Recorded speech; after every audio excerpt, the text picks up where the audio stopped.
Now, Detroit Prep wants to take this abandoned building, fix it up, and eventually house up to 400 K-8 students.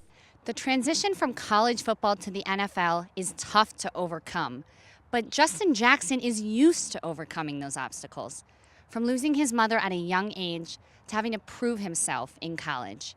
The Chargers' newest running back rookie now faces his biggest obstacle yet. The 7th-round draft pick must secure a spot on the 53-man roster. Hey everyone, we're here with man of the match, Kyle Breitmeyer. Kyle, you scored 2 goals last weekend. Now you scored the tiebreaker in this game. You got 3 going into regular season play. For Wayne State Warrior News, I'm Alex. At this time, police are not releasing much information. They're still investigating the scene and have yet to identify the victim, they say. We'll have more for you tonight at 6. And what do you think led you guys to control today's match so well? Hey, Mighty Oak fans, I'm Alex, and we're here with Coach Rudland after a 4-0 win against Kalamazoo FC at home. Coach, you guys held possession the majority of the game. What did you tell your players ahead of time, or how did you practice this week to make that happen? Hey, Mighty Oak fans, we're here for the last game of the regular season with your back-to-back Great Lakes Conference national champions and man of the match, AZ Liotti, who scored 2 goals and had an assist. Although some calls from students aren't on campus grounds, the officers say they still respond to the calls to make sure the involved students are safe. You guys played in the extreme heat, 95-plus minutes, and you scored in what maybe might have been the 96th, 97th minute. What does that mean that your team has that much resiliency to last that out? We're here in the basement of Hart Plaza. For some people, this is home. For the past 48 hours, it was home for members of local nonprofit organization Enjoy Detroit. For AFC Ann Arbor, big win over DCFC, I'm Alex. Tell me about this season, back-to-back champions. What was it like to play with these guys, play under Coach Rudland? At this time, Wayne State Police have evacuated the building and are looking into the matter further. We'll give you updates on the situation tonight at 6. Speaking of goal scoring, you guys had 7 people score goals today. Yeah. Up 9-0. How does that feel to know that you can trust so many people on your team to put the ball in the net? Wayne State University is opening new doors with the addition of an undergraduate sport and entertainment management program. You guys have now not lost at home since July 2016. What does it mean to have those fans, the Main Street hooligans, everyone here in Ann Arbor supporting you? DTE Energy and Gilbane Construction have been hard at work for the past 2 months on the project. How do you feel about Coach Rudland? What does he bring to you, to the team as a whole? What have you learned from him? Each player on the freshman, junior varsity, and varsity basketball teams received $500 worth of clothing donated by the Pistons organization. You grew up playing with Jack Colley, and now you guys get to play NPSL level together. What is that for you, to play with a childhood friend? Looking forward to playoffs now. How are you going to prepare? WSU Police Department officials say they focus on keeping Wayne State students safe by keeping the surrounding area safe. Thanks to a response time of 60 to 90 seconds, assistance agreements with the Detroit Police Department, and more patrol units on the road at a time, the officers can take credit for the continuing decrease in crime on Wayne State's campus. See, we not only patrol the campus, we patrol a 6.5 mile around the campus. And because our response is so fast, we have people call us from all over. You would be surprised. I can get calls on weekends. Can you come to Eastern Market? If Wayne State Police handle a crime or a situation that is outside of their precinct, Holt says they will let Detroit Police handle it after everyone is safe and the situation is under control. What we normally do at the end of every month, we send out a campus watch report. It goes to about 50,000 people, students, staff, people in the area. We give all the crime statistics. Although some calls from students aren't on campus grounds, the officers say they still respond to the calls to make sure the involved students are safe. Sergeant Carrie Glazer is a 17-year police veteran with a decade at Wayne State. Glazer says the proactive approach the WSU Police Department takes starts with a focus on Wayne State. Even though they patrol Midtown Detroit, students, staff, and faculty of the university come first. Glazer says by enforcing the law in secondary and surrounding areas, it limits the crimes that come to campus. He says his unit does surveillance in peripheral areas using bait cars and takes a proactive approach to respond to in-progress runs involving guns, gangs, and drugs off of campus. Glazer says that campus safety has increased immensely since he was a student at Wayne State. And so when someone says, I'm thinking about sending my kid to Wayne State because at my age, a lot of my friends have college-age kids. And a lot of them are like, should I send them there? And I'm like, absolutely. I'd send my kids here. So I've seen a lot of progress. The 2016 Clery Act reportable crime statistics show another year of decrease in crimes on Wayne State's campus, and MLive's report of crime statistics on Michigan campuses shows that Wayne State is one of the safest in all of Michigan. Reporting for Wayne State, I'm Alex Leroux. Student athlete Brooke Turkle is a sophomore majoring in biological sciences at Wayne State University. She's looking into a minor in chemistry or kinesiology and says she wants to eventually go to med school. She has a 4.0 GPA, and she's the catcher for the women's varsity softball team. I couldn't imagine myself doing anything else.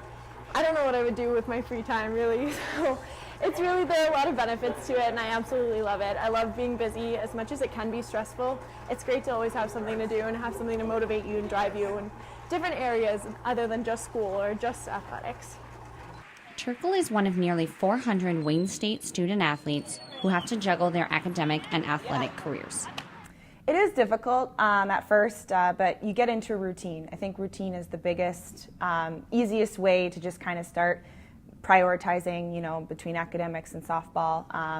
Routine, a set schedule really helps just kind of get into what a day in the life is like here.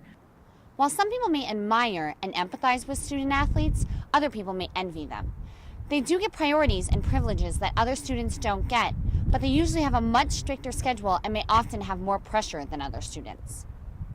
A typical day for Turkle starts at 8:30 with a morning calculus class or 6:45 with a morning run with her team. After calculus, she heads to her physics lab for 2 hours and then has a short break for lunch before her microbiology lecture at 1:30. She then runs to the athletic center for a team weightlifting session at 2:30, followed by skills practice including batting and team building. Next is rehab for an hour to work on her arm and strength training. Later in the evening, Turkle heads to the library to do whatever homework she has for the day and says she tries to get in a good dinner. First of all, our student athletes here, they have to do a lot of community service. The athletic department's really big in that, so that eats up some free time. And they really have to do a balancing act to be able to get everything in and do well and everything. And Brooke Turkle seems to have mastered the art of time management during the beginning of her varsity athletic career. 2 minutes to spare. But like she says, she wouldn't have it any other way. Reporting for Wayne State, I'm Alex Leroux. The transition from college football to the NFL is tough to overcome, but Justin Jackson is used to overcoming those obstacles, from losing his mother at a young age to having to prove himself in college. The Chargers' newest running back rookie now faces his biggest obstacle yet. The 7th-round draft pick must secure a spot on the 53-man roster. So, you're drafted in the NFL, the biggest moment of your life, and the one person who wasn't there is your mom. You lost her at 3 to breast cancer. How does that define that moment and every moment growing up? Yeah, I think that definitely was a big part of my life and a big piece missing in my life. Not growing up without a mom, like a real mom. I had a stepmom, and that was tough as well in the beginning. I have an older sister. I think she was 14. My stepmom came in my life, so they butted heads a lot, and it was kind of had an interesting childhood, I'd say. Just having kind of a destructive house a little bit there. And my dad having to, kind of do both roles with 3 kids, going out, trying to, work a full-time job, trying to be at all our sports stuff and all that. I think kind of I got lost in all the shuffle of everything. And because of that, and because I didn't have, that go-to person like a lot of people have in their mother, I think I kind of closed off a lot, closed myself off to pretty much, all type of feelings and all that stuff. I kind of just tried to go out and act like everything was fine. I think in, going through that my entire life, I think it all kind of exploded my freshman year of college, when I just had a really, really rough year in sports and in life, really. So I think, not having that person that a lot of people have, like I said earlier, was tough, and not having her when I was going through those issues, those struggles, I think that was something that could have helped me a lot, and something that a lot of people have that I didn't have, so it was definitely tough. And you said it exploded your freshman year of college, but then you ended up developing this family with your Northwestern teammates. You know, how did you get that when you didn't have what you were looking for growing up? How did you find that with them? I think it just took a lot of work, really. Just getting to know my teammates, trying to, open myself up a little bit more because I was so used to being closed off to everything. It kind of just chipping at a block, and that's kind of how it was until I finally found those people and found that team that could really support me and I could support them back.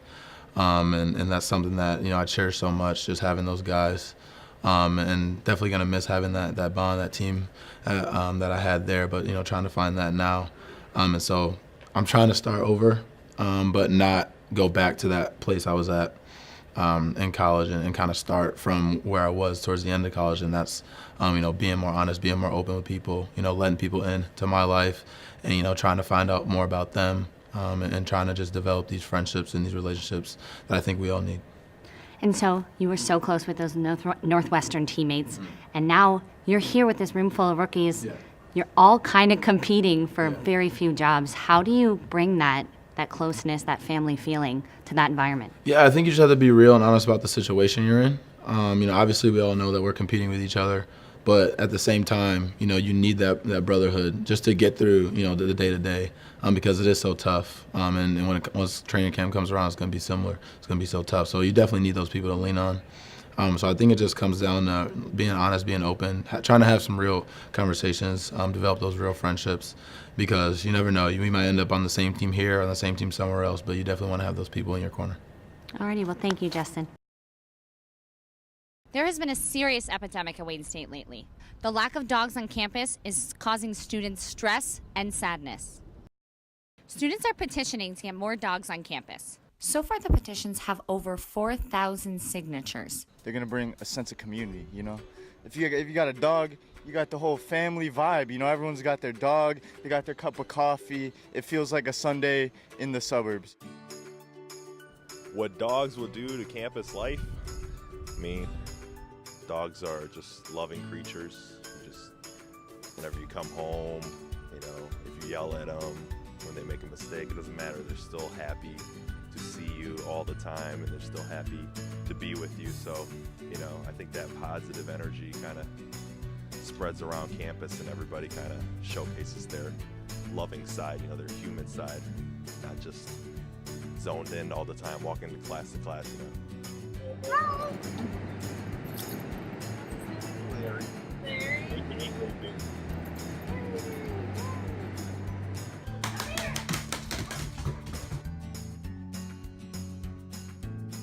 So I think that's what a dog will bring out. Let's get more dogs on campus, shall we?